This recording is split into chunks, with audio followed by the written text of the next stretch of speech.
Hey guys, welcome to the Wired by Logic podcast. I'm joined here by my guest, Dr. Abani. He's an expert in the geosciences and mining field, and he's going to share a little bit more about what he's done throughout his career and how technology integrates with his field, geosciences and mining, etc. Can you give us a little bit introduction of how you got into that particular field, what interested you about that, and why you decided to take that career path? Thanks, Wes. Thanks for the invitation here. Like you said, I'm into geoscience. I'm a geoscientist working in the mining industry. So I entered into geoscience because I really like the field because it's about earth sciences. Now, as I took more programs in the geoscience is a very vast subject. It's an interdisciplinary subject. Like it has physics, it has chemistry, it has mathematics, it has everything in it.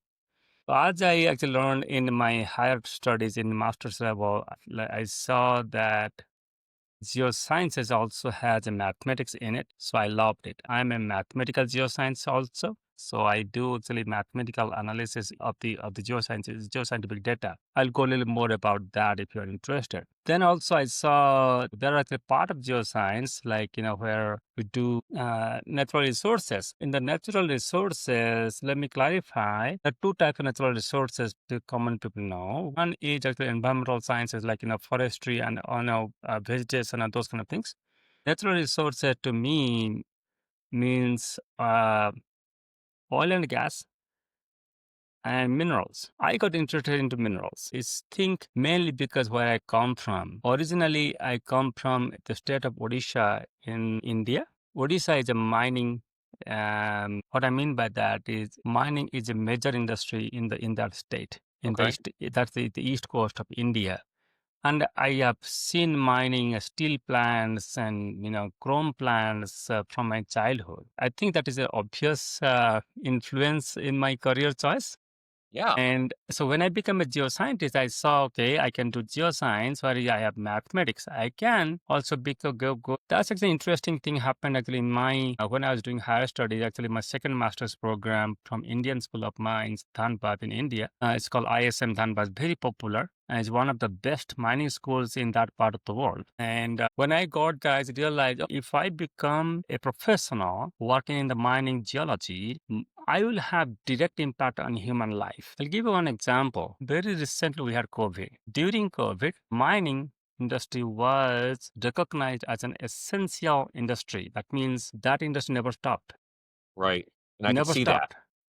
And one other example I tell you, if you remember COVID time, there was 2 weeks time when international flights were open from United States and Canada to the rest of the world. And actually, I took a flight from here to Nigeria. Okay, so you know you could do that during COVID. That means the entire world knew that without mining, really life will be difficult. How? With if you didn't have mining, you didn't have steel, you didn't have copper, you didn't have aluminum, you didn't have all the elements that you need actually to provide the medical services to keep sick people. People don't think about that. And think about also how directly it touches human life. War is a common word in everyone's mind. You cannot have a war without mining industry run efficiently. And more relevant to that, actually, is if you hear these days, you talk about mining industry a lot. Why? Because we're realizing that there are certain elements that we definitely need for tools like this. And actually, the computer that you and me are using and the technology that you're using to transmit this energy. I mean, that you are actually in different part of the world. I'm different part of US. We're still talking. To do that, we need certain elements. All that you can have only if you have efficient mining industry. I realized that in the mining industry directly touches the human life. And that was my third and probably the most important influencing factor why I'm in the mining industry. I feel very proud irrespective of acknowledgement from the people. But I know that we touch a human life very very directly. That's interesting. When I was younger, my dad was an architect, and it was at the very beginning when you couldn't really go buy a computer, you had to build a computer. And so I would Yes, watch him build computers and then load MS-DOS and AutoCAD and all that stuff on there. And is late 80s and early yeah, 90s. late Yes, 80s, early.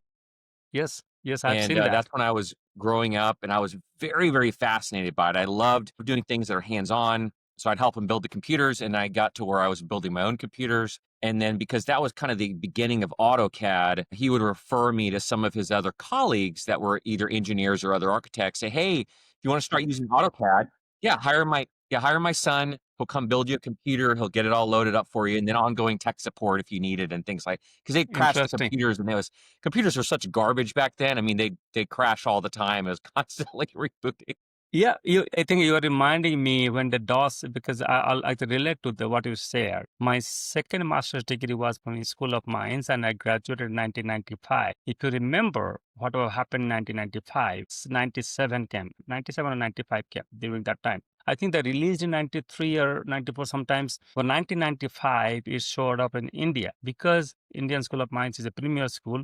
We had a Windows. That's the first time we saw blue screen. Right before that, it was all DOS, and I actually tiled my second thesis in DOS 6.2. Yep, I That's remember it. that. Right. And related to mining industry, if you build a computer, think about all the equipment. Computer has a case, right? The frame. I mean, it used to be all steel. Now it's aluminum and actually composite materials to some extent. All that you cannot get without mining. Right. And the paints that you have on the computer, even the big computers, Hmm. that paint has certain elements and that has to come from mining. And those elements are very little. Like we don't actually mine in millions of tons. Sometimes we mine only kilograms because they're trace. You need those for making those paints either look better, stay better, perform better under the sun type of things. I mean, you think about it actually, Wes. Look, if after this recording, you will see surrounding you. Just don't even sitting in that chair. You see how many elements you cannot have without mining. Even the ceiling in the room, everything comes from that actually. And I'm glad that today people are realizing that's an industry that was for a long time didn't get the recognition it deserves. Yeah, I mean, everything in this room, Mhm. the ceiling grid is aluminum. There's material making up the ceiling tiles. The You think glass about the behind glass, the the aluminum for the frame around the window. I mean, everything. It's yeah, glass is made from silica, the silica sand. right. And also you have bunch of other trace element that goes into glass manufacturing. It's It's crazy. Yeah, it's a interesting. very, very critical it's industries you don't necessarily think of like off the top of your head. Mhm. But yeah, mining is the cars, like all the electric cars. You got to mine all those materials that go into the batteries and things like that. And sometimes those are only available in certain areas of the world. And so, yeah, it's a Here challenge is getting. let's talk about cars. You brought up cars. When I was growing up, my 1988 was my plan. So during around that time, I was growing up in India. You'd probably in this part of the world. Imagine those cars. If you look at 1980s Chevys, still on the road, they're still heavy cars. You don't get a good mileage. But those cars existed. And the same thing in India too, right? Steel cars, heavy body, chassis was all the frame was all steel. I mean, I just realized that these days they're making a special aluminum alloy frame. I was like, I'm disappointed by that because steel is, it was different. That was my experience. Fast forward like the 30, 40 years, 30, 35 years now. What you see, we have replaced bunch of steel. The glove box, it was steel, right? Now Right. they're plastic. You did that. That's okay. You did that. But there are certain things you couldn't change. You need metals in there. But even though the plastics, they would have, you have polymers. They're coming from oil industry. Of course, there's a synthetic material, and also you have other stuff actually mixed in that composite material. However, what we did also, you brought up the battery to make cars lighter. We switched from steel to aluminum now to more plastic. That's what we did on the body. Right. And the frame, we switched from steel to composite material or some sort of aluminum alloy. Okay, that's making car lighter. So we moved from gasoline to battery. So basically, what we did actually, little less iron, more aluminum, more copper. And the element that we did not think that there will be much more needed are lithium. I mean, but we always use lithium battery, right? These phones always have lithium ion battery. AA, AAA battery, they always have lithium ions. More use of lithium, we did not know. Now we're doing it. But here's the question. Did you ever switch from mining industry? You could not go from mining industry to another industry to run your car. You always needed element that is coming from mining. Here's another funny matter. We, the mining industry professional, always talk about it. I kind of have a good laugh at it. Yeah. When you talk about battery operated cars, what you do, you have to charge it. Where is the electricity coming from? Yeah. The power plant over the copper. The source of, now we're talking about energy transition. Now, what that means is a kind of buzzword, but let me simplify that. It used to be 100% coal generated power. In about 15 years ago, 15, 20 years ago, we thought gas is, natural gas that comes with the coal mining. So when you mine coal, you generate a lot of gas because gas is trapped in the coal that released. It used to be just burning in the air. Now, when you capture it, there's a lot of gas. In states like Colorado and major energy companies, what they did, they switched from coal to gas. Why? Because it's much cheaper, easy to operate, less environmental impact. Now, environmental is another equation. Is mining industry gets a lot of bad name simply because people don't understand it. Yeah, I'm not saying that. Is people properly educated, they wouldn't say what they're saying. But that's another topic. So the energy actually coming from mining. See, now what we're doing actually, we moved from pure coal to coal plus gas. Now we're getting a little bit of solar, little bit of other sources, right? Can you build a solar plant without mining? No, you cannot even build anything because you need aluminum, you need steel. So it's a funny thing that people say, oh, we moved from coal. Actually, not. In the foreseeable future, that is like 40, 50 years ahead of us, we cannot nullify coal as a source of energy. Coal, the minimum percentage of the coal in the energy mix will be around 40%. There will be different names, but different numbers. If you go and Google about it, people say 35%, 55%. Around 40% coal will always be a source of energy. I'm bringing back the story. So you are charging your battery car and getting the electricity from your home or at the charging station. That electricity is coming from coal. That doesn't make sense. So that's what we the mining industry professional says, well, we just switched from one commodity to the other. We never actually, people need to know more about, what mining industry really does. And this is what it is. You can live without it. We cannot. Yeah. The other thing that's interesting too, you talk about alternative forms of energy. Mm-hmm. So when we moved into our house, we got solar, and they said, "Well, how many panels do you want?" I said, "If I'm going to get solar, I want you to put as many panels as you can physically fit on that roof. I Mm-hmm. want to see just panels across the entire roof on all sides." So, okay, cool. We can do that. You get like 37, 38 panels on there. Okay, awesome. And it produces quite a bit of energy. I think it's like 13 kilowatt hours or something like Wow. that max production. So You can that's probably, pretty decent. yeah, you can probably sell it, right? Yeah, but here's the problem with that. The problem is if you just have the panels, and nobody explained all this to me when we just got the panels. They will not explain in the beginning Yeah, because they you will didn't come to explain at the beginning. realize. We have the panels and they're producing the energy. 9 times out of 10, they're producing in excess what the house uses because we're not there during the day. So in the peak hours, we're producing in excess of what the house needs. And so we're selling it back to the grid at a fraction of what we're then charged for that energy when we have to buy it back, right? So the real trick, and this goes back to all the stuff that has to be mined and batteries and all that stuff. The real Exactly. trick is to get batteries, get like a Tesla Powerwall. So we have 2 power walls. So the excess during the day is It's then going stored to there. charge the batteries. And then at night, we're able to use that excess power to draw on until it's drawn Yes. down to whatever predetermined percentage. And it auto flips back and forth as it needs it. If we produce, 10 kilowatt hours at any given point in time and the house is using 5, then the batteries are getting 5 charged. If the battery's 100% charged and the house is only using 5, then the extra 5 goes back to the grid. And then at night, whatever it needs, it draws from the batteries until the batteries are drawn down to whatever predetermined, and then it switches back to grid. That's really the ideal sweet spot, is because you're maximizing that The power that use. you're producing and not just giving it back to the grid Exactly. and making like a cent on the kilowatt hour. That's Right. I get it actually. Actually, the other side of the story, that's one of the reasons why I don't have solar panel on my roof. Because, if you look at, I don't know how long you have them on your roof. The solar panels, if you talk to them technically, you can just Google them.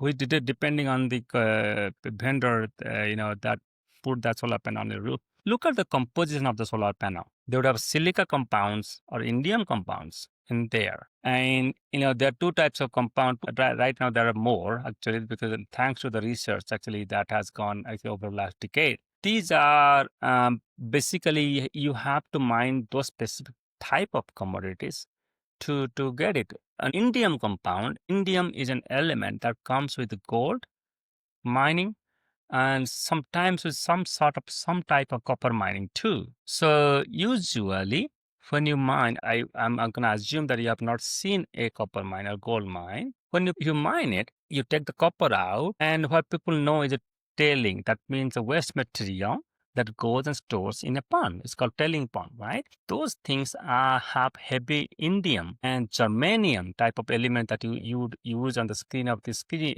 your computer screen and stuff. Those things have those. Now the technology has improved a lot. This is called processing technology. That means how we extract those small fragments of elements from, what we thought kind of waste material and use them back. You Right. see, that means you don't have to reopen the mine. So those are also coming from those mining. I mean, your Tesla battery. I mean, I was just in a meeting in a coffee house and they had this Tesla valve. Look at the Tesla valve. Go and look at the Tesla valve, what they're using. They cover it, and on the sides of those black things, and inside is a lithium cell. I think it's a lithium cell that actually charges it. Keeps the power stored. Power storage is going to be a big deal in very near future. If you are on LinkedIn, you'll see that there are lots of startups, lots of big companies also funding them. A small startup, I saw bigger mining companies actually funding them. There's a reason behind it. Everyone wants to see, like in your perfect scenario, I'm going to actually, every house or every village, every town will be, that's just my own forecast. In the future, they will generate their own energy. Energy companies only manage the distribution. That's all they will do. Production of energy will be reducing. Their burden will be reducing. Here in Utah, our energy company is saying, they're promoting actually use your own energy. Basically, they will not be burdened with, getting the energy to you. Rather, they will manage the energy how you use it. Okay, Right. and that there are two different types of technology. These are going, and there are a bunch of really I admire these young scientists and engineers younger than me that putting that a lot of time in there. So storage, Tesla's battery technology, all that storage, you will see this exponential growth in the storage capacity. In North America, that's only we know. If you open up, you see how much research is going on in South America, Asia, mind blowing. Just look at China and India. We don't get much news from this side. The rate at which they're growing those technologies, basically they've got the bureaucracies a lot when it comes to technology, so they're improving the storage capacity. And basically what that means, small area, small cell, and you have more energy and you store for longer time, amount and time you can hold that energy. Like perfect scenario, your house, if you can store that energy for for longer time, you say, what, when I'm going vacation, when I come back, I'll have three Tesla walls, and they will have energy for me for a week. Isn't that right? Now you see, imagine that Tesla wall becomes just like a laptop, small thing. You'll not notice it. That's another thing that I'm predicting, that those technology will improve so much. You'll have probably couple cells inside your house. You wouldn't even see it. Tesla walls, what we call in Tesla walls, they will become a common commodity in next couple of decades. Basically, when builders build it, they'll have default. And another way, so that's like storage capacity. That's in one area. It are two components. One is the type of commodity that you're going to use. That's what the processing engineering and mining industry basically plays a very critical role. Where to get the elements, like you said, I think you mentioned, we don't have all the elements that we need. That's another area. I wrote a blog some times ago. No, I gave a talk actually another time. Look, how not being able to produce all the element that we need, to me, is a good thing. How? I was explaining to this audience that time, that evening, look, Imagine that if you had everything that you need, you won't even talk to your friends. You wouldn't, right? You talk to your friends when you feel lonely, don't you? And Right. you go to a coffee shop only when you crave for coffee. And when you need money, you go to bank. When you need an element, you go and shake hand with another country. It's Right. It another fosters way to that think. communication, that trade between countries. Yep. Exactly. I'll give my own example. Actually, during this COVID time, the during another presidency that during that time, 2021, just the last year of COVID, last few months of COVID, that 2 weeks, the Biden administration time, the then Commerce Secretary was in Nigeria and couple of countries that general common Americans wouldn't even think about going. Why? Mining. You need elements that we don't have it. It's actually a good thing. Wes, I see it's a good thing that kind of promotes, you cannot avoid actually making friendships. You have to make friendships, Yep. right? You Global have to make cooperation. friendships. And guess what? I'm a geologist. You know why is that? India, for an example, we don't have cobalt mine in America. The whole world knows that a country called DRC, they produce a lot of cobalt. But soon people will know there's cobalt actually in many other areas too.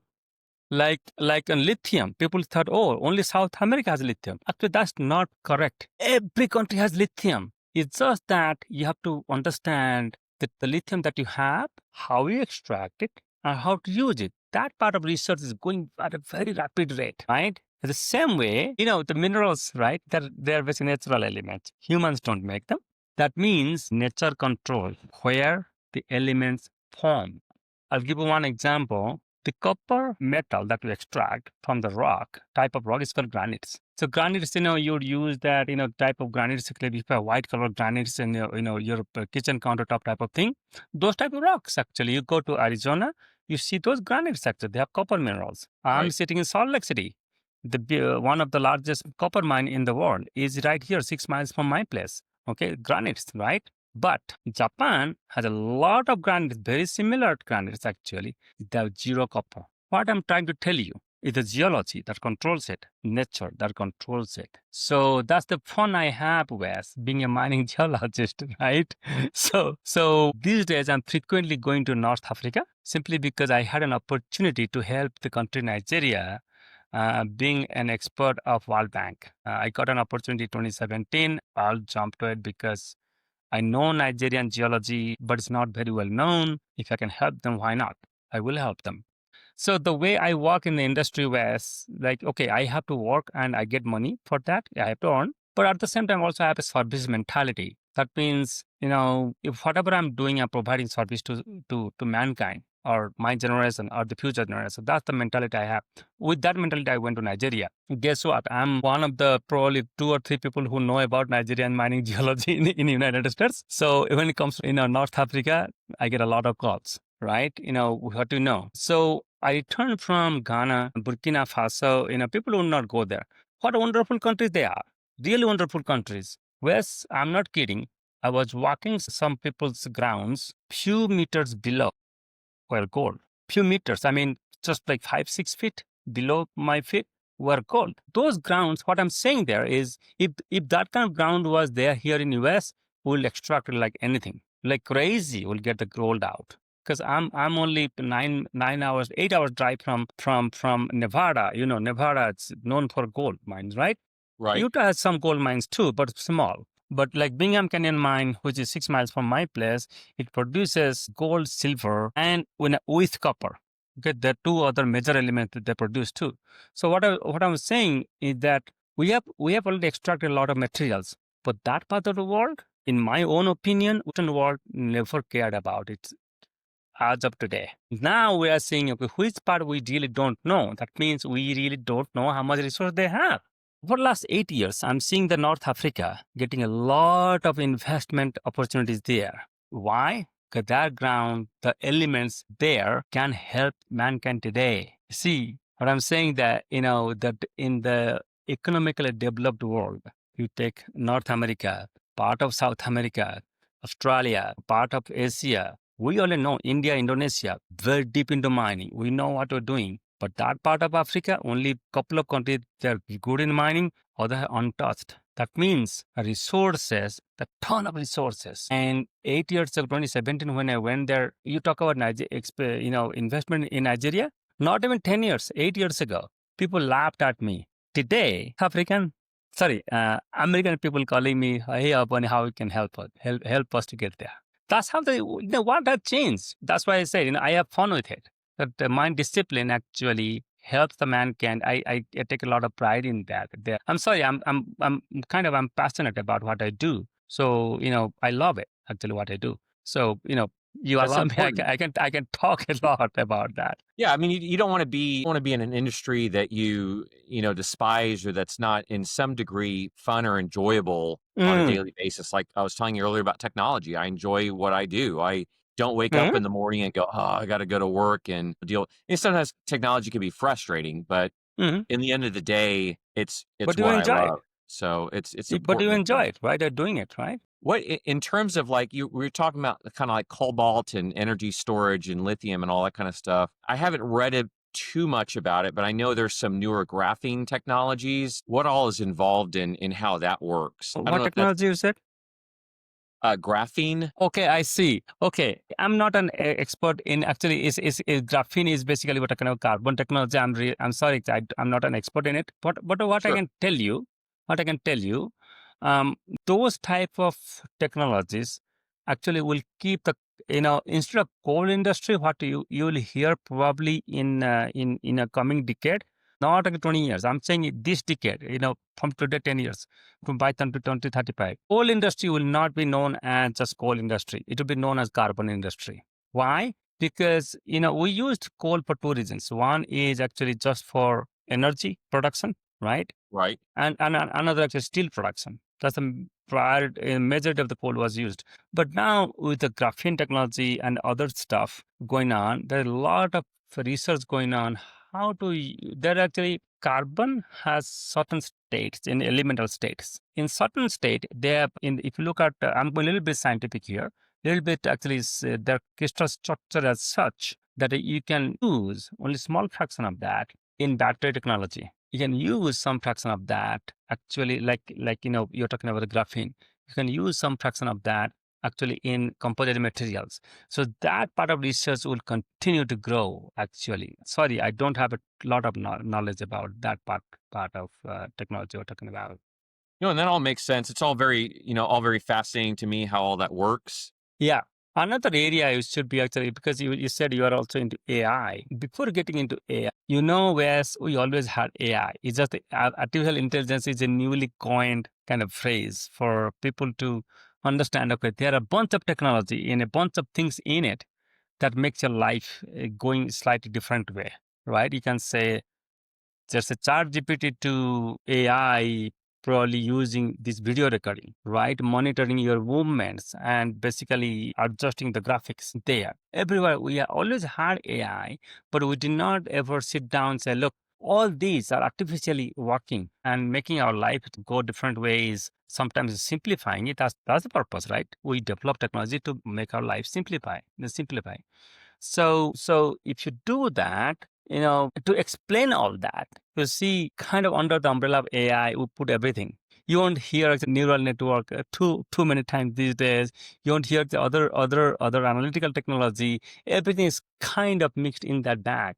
Now, come to mining industry. What you see, mining is an interdisciplinary industry. I really strongly encourage you to go and visit an operating mine. Also, when the mining is industry being, a mining project is being developed, what you will see, there is like the science and engineering and social science, everything in it. You need a geologist for me, it's a science. You need a biologist to take care of the environmental part. A mechanical engineer to take care of the equipment that you use. You need a computer scientist for all the technologies that you are working on, to make sense out of it or make it work together. And it is a highly sophisticated industry, and all the disciplines, like, I was one time counting like 13 or 14 disciplines I could count, makes the mining industry, a mining operation work. You people don't realize, like give a small example. All the big equipments you may have seen used in mining industry. So those equipments, sometimes cost, actually a piece of equipment could cost a few $100 million. I'm not kidding. So yes, these expensive equipment. So imagine that so there's a lot of transaction happening just to own an equipment or rent equipment. Okay. So imagine a big equipment manufacturer manufacturing it and then sending it to your operation. In that whole process, there's a lot of artificial intelligence being used. Manufacturing, making sure what kind of equipment that may use. They'll sometimes make it for you, specific to your mining, the type of mining that you're doing, commodity that you're doing, how much you're going to use it, how heavily you're going to use it, all different type of things. So you are already using AI there. Now, when you're using the equipment, there's something actually fascinating thing actually I heard from an equipment manufacturer just in 2 years ago. I said, look, to use this the equipment, you would have manual. Used to be all like printed books. Right. Okay, so and so button didn't work. What to do? Right? Look at it. How do today? The things have changed. Oh, everything on your pad. But I said, pad is bulky. How to do that? Because when you have all the heavy vehicles actually moving, so when you are just transitioning to an app. Now, here is actually your AI and whatever your technology you say, Wes, you are a technology guy. You can translate it.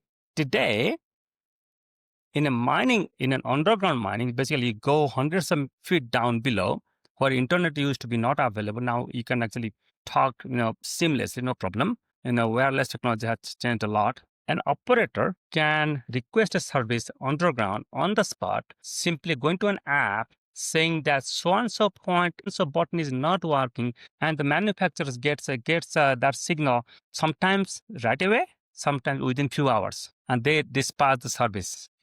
This is one small fraction of things I told you. That's the operating mind. In my area, I'm a geologist. Traditionally, I'm also trained in a traditional geology. We still value a lot. But this thing comes, we did not know lithium would come actually to our life. We did not know these are the elements we need to do.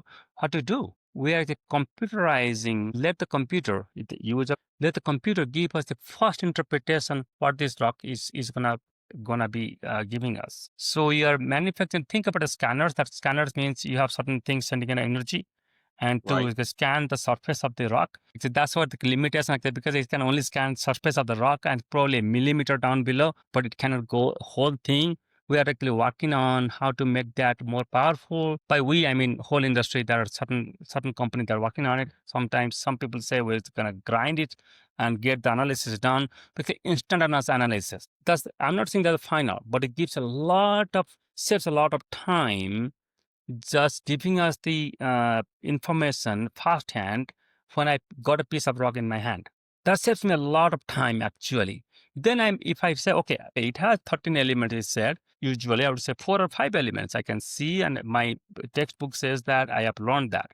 But now this technology is so fascinating. They can say, look, these 3, 4 elements for sure, but another 7 elements in the rock, maybe you should test for it. That saves a tremendous amount of time. And one thing to develop a mine, we drill a lot.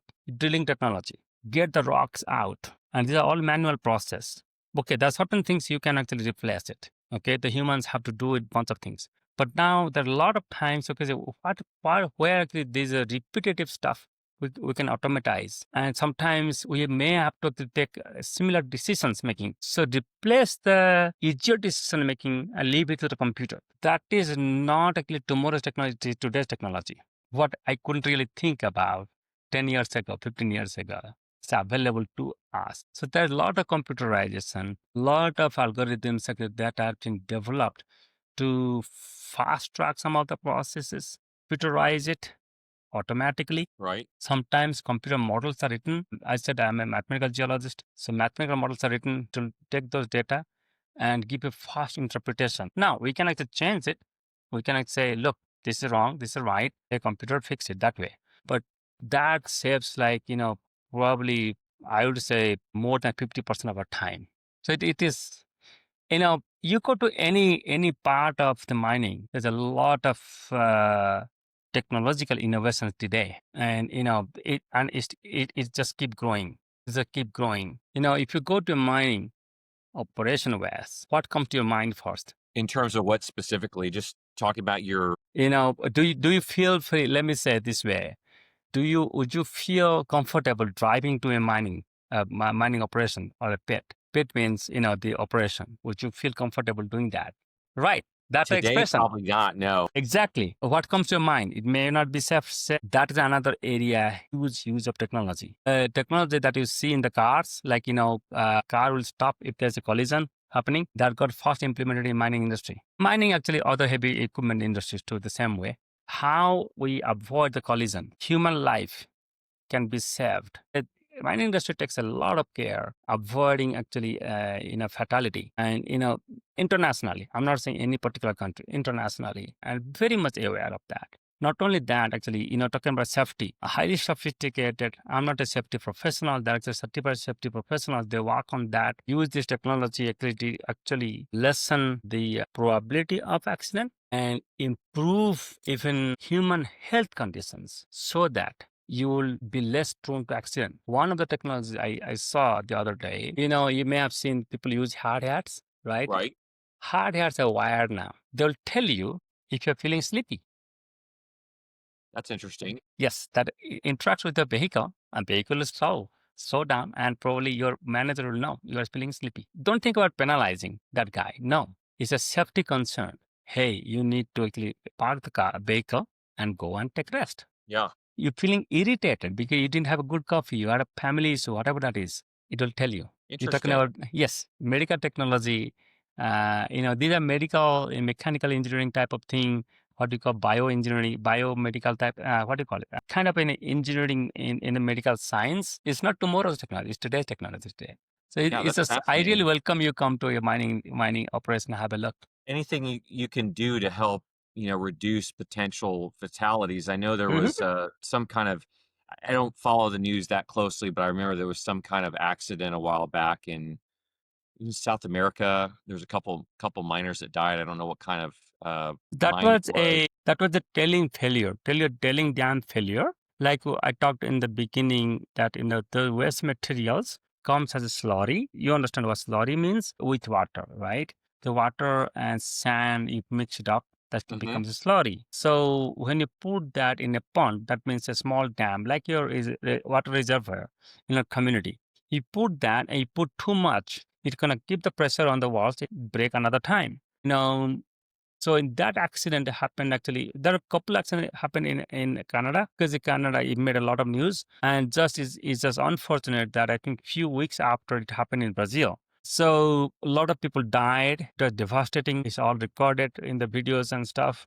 But yes, because of that, mining industry in the world, after this recording, you can Google it actually on the tailings in America, in Canada, in every big country where the mining is a major industry. But some sort of task force, some to prevent that accident to happen. I will guarantee you that next 10 years, you won't see many tailing dam failures. This industry takes care of it. Well, we Yeah. had a failure, we will take care of it. You can't believe that's a big mining company where that South American thing that you referred to. I know the court cases. I cannot talk in this podcast here. So they at a very high level, and actually even to federal government, make sure that it's not the punishment thing. We learned a lesson. Yes, some people will be punished. That's a different thing. But we learned a lesson how to make these structures, which is a civil engineering structure actually. You see, Right. I said it's a multidisciplinary, right? How to improve on that. And there's a lot of research. All of a sudden, within 2 years, we get so many research going on whole world. We have a big committee here in America, similar things in South Africa, Australia, and they collaborate. I said that the mining industry helps to collaborate. This is another thing. And yes, you cannot do it today without using some sort of smart technology. Yeah. Yes. I mean, other than the one like you're talking about down in South America, I can't think of any recent mining No, disasters that I've even heard about. And that's you wouldn't. fantastic. You Safety wouldn't. is very important. Used to be when coal used to be a kind of a mining. People know that when people thought about mining, they thought of coal. What happened in the old days, like 1960s and stuff, the coal mining was different. Now technology has changed so much. We don't do that kind of thing. So bunch of people who call themselves as environmental stewards or kind of pioneers, I asked them to educate themselves. Things have changed a lot. Yes, Every industry was doing something wrong. Like in agriculture industry, for an example, we always take example of agriculture industry, how much damage it's doing to the land every year because Right. of use of the chemicals. So you see the countries like India and another countries, some Asian countries, they're saying no more fertilizers. Fertilizer using is going to be expensive because they're trying to recover the soil. You look at the mining, it's like 4%, I think, of the total land compared to agriculture that is disturbed because you have to disturb it. There's no way. You have to disturb to care something, you have to disturb it. But they also reclaim it. You said it right. But you may have heard actually about 15 years ago, there was a disaster in coal mining in east side of US. That was it. And the coal mining is not happening there anymore. Interesting. Not much fatality you will hear in the mining industry these days. And the industry itself has actually grown a lot in that aspect. It's good. Well, besides like advancements in safety and things like that, those are Mhm. things that you guys are always working on, obviously, and you want to constantly improve that. What other technologies would you like to see or that you foresee coming up in the next, say, 5 years? More what I would see in the process technology and geosciences, mining, the three main areas in the mining operation you will see. Like people like myself, you won't see them in action, like too many times in the operation. There are only few areas, but we show up kind of finding the ore body, finding the where the mining is going to be. Okay, it Right. takes about 8 to 10 years, depending on the size of the mine, size of the operation is going to be. That time geoscientists actually work a lot. Okay, so that's one area will have a lot of improvements coming over time, and process technology will improve a lot over time too. And process technology and geoscience and the other areas mining, that is basically operation. Basically, you see the machines digging it, loading it, conveyor belt transporting this. All that is, I say, like kind of extraction, right? That Right. technology, that part of engineering is always improving. But in my own assessment, they're ahead of process technology and geosciences. Processing means when you take a piece of rock, how to extract the metal that you need or you want from that rock. Right. That is process technology. Digging is basically mining engineering, okay? And geoscience is basically predict it. So looking at where the rock is, how to find it. You need lithium. Do we have lithium in here? Type of thing. So that these two process technology has to improve, and it is improving at a very rapid rate. Two areas in process technology will improve. I'm pretty sure it will. How to make use of common materials like a piece of rock, like say wherever you live, that can provide the element that you need. That means, let's say something that you need at 0.5 milligrams per ton of material that you have, whatever that element may be. Today, you can only use that element if it is like 10 grams per ton. But now we don't know how to use it at 0.5 grams per ton or 5.5 milligrams per ton. That small quantity that you have. Process technology has to improve, and it is improving in a way that you can extract that commodity and leave the rock as it is. So you don't actually do a lot of destruction to the rock. After you extract the elements, That's just leave it like fascinating. that. It is happening in a rapid way in copper extraction. You won't see the copper being mined. I mean, you'll see some, but there's some happening actually. Is we call in situ leaching. That means in situ means where it is today. It is intact. You intact, the rock is there, but you take the copper out, the rock is still there. That's crazy. Yes, Interesting. but Okay. that's actually it is happening. Bigger mining companies have invested a lot of money, and the smaller mining companies actually they're using it because they don't have resource to do the research and technology. In the geoscience area, in my area, there's multiple areas, multiple sub areas. There are going to be improvements. I'm hoping this is going to happen. One is a characterizing the rock. Basically, that's always a challenge to us. Basically, more in human involvement, not less in human involvement. More human involvement, same human involvement, but more useful data. I always um, I always define smartness in a different way. For me, smart means not a lot of data. You are a technology person, you know what data means. When a lot of data is garbage. When you have a smart data acquisition, that means you need have the data that you need, and it will provide useful information to make your life easier. Does it make sense? If your life is not easier, then how is it smart? That's true. Right? You won't have the Tesla wall unless it makes your life easier, right? It's a smart technology. So in geoscience, we're still lagging, but there are a lot of research going on. And I think we'll be there in not even 10 years. I think 4 or 5 years. We'll be there in a better characterization of rocks. That way, what's going to happen actually, Wes? It will help those African countries I talked to you, some of the Asian countries who have not done a lot of research, Far East European countries use that technology because they don't have resources actually, right? And basically help them, those governments, those people use their own resources to make for the betterment of their lives. Like I said in the beginning, mining touches the human life in a directly. And that will I think my area will help a lot making those governments what we say, like we say, make in US, make in India, make in type of thing. Every country will make their own product, and they'll still be dependent on other commodities, but still at least they can maximize the use of the resources. That's the contribution of the technology application in geosciences. Yeah. Make sense? Yeah, no, that makes a lot of sense. I'm excited to see what comes down the pipeline. I mean, it's going to be technology based, so Yes. that'll be interesting. Do you have any other closing thoughts? Mining is a acknowledge the fact that it's a very high tech industry, and we're still kind of lagging behind in some other industries. In the future, you will see all industries coming together and mining just part of it, like tunneling, civil engineering. We have civil engineering and civil engineering application in mining. I think in the coming days, these industries will come together and share the technology and know-hows. We all will get a benefit from each other, Right. and that will actually in the benefit of entire mankind in the world, not Africa, not America, whole mankind. It will improve human life in a big way. That's what we should all be striving for is improving life across the board for everyone. Exactly. So, well, I really appreciate your time today, and it was very interesting. I knew very little about mining and geology and rocks and things like that before we started our conversation, and I know a lot more now. So, I appreciate Thank you you, sharing S. your knowledge today, and thank you for taking your time to meet with me and go through this podcast and share your vast wealth of knowledge over you said 25 plus years in the industry. Yes. It's amazing. That's amazing. Thank you, S. I really appreciate you having me here.